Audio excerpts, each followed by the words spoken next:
या व्हिडिओमध्ये आपण पाहणार आहोत महाराष्ट्र इमारत इतर बांधकाम कामगार कल्याणकारी मंडळाकडून दिली जाणारे गृहउपयोगी वस्तूसंच मागणी अर्जची वेबसाईट आहे सध्या बंद आहे।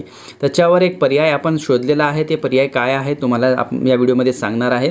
तर महाराष्ट्र इमारत इतर बांधकाम कामगार कल्याणकारी मंडळावर आल्यावर इथे तुम्हाला कोणतीही अशी लिंक दिसणार नाही, कोणतीही इथे तुम्हाला ते गृहउपयोगी वस्तूसंच मागणी अर्ज वेबसाईट दिसणार नाही।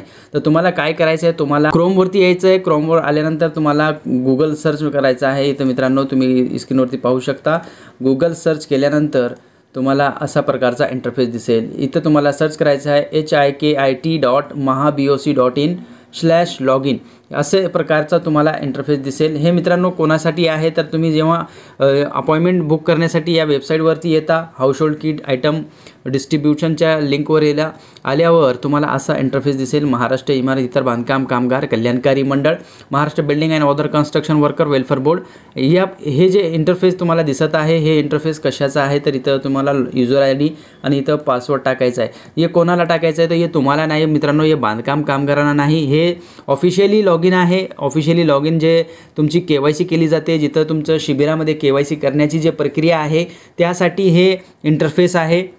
आणि सध्या अपॉइंटमेंट बुक करण्याची जी वेबसाईट आहे ते बंदच आहे मित्रांनो। फक्त आणि फक्त ज्या लोकांनी जे कामगारांनी अपॉइंटमेंट बुक केलेलं आहे असे बांधकाम कामगारांना केवायसी करण्यासाठी हे लिंक ओपन ठेवलेली आहे मित्रांनो।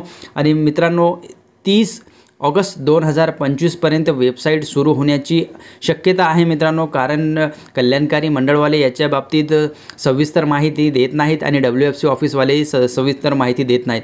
परंतु मित्रांनो जर आपण विचारात घेतला तर सप्टेंबरचा पूर्ण महिना अपॉइंटमेंट बुक झालेला आहे। सप्टेंबरची तारीख सगळ्या कामगारांना भेटलेली आहे, त्याच्यानंतरच हे वेबसाईट सुरू होईल अशी अपेक्षा आपली आहे। आणि हे जे लॉगिन ID आहे इथं फक्त आणि फक्त जे कामगारांना अपॉइंटमेंट घेतलेला आहे त्या आणि अपॉइंटमेंट घेतल्यानंतर ज्या शिबिरामध्ये जे सर बसतात, जे ऑफिसर बसतात त्यांच्यासाठी हे लॉगिन ID आहे। ते या लॉगिनमधून तुमचं डाटा घेतात आणि तुमची KYC करून तुम्हाला किट वाटप करतात।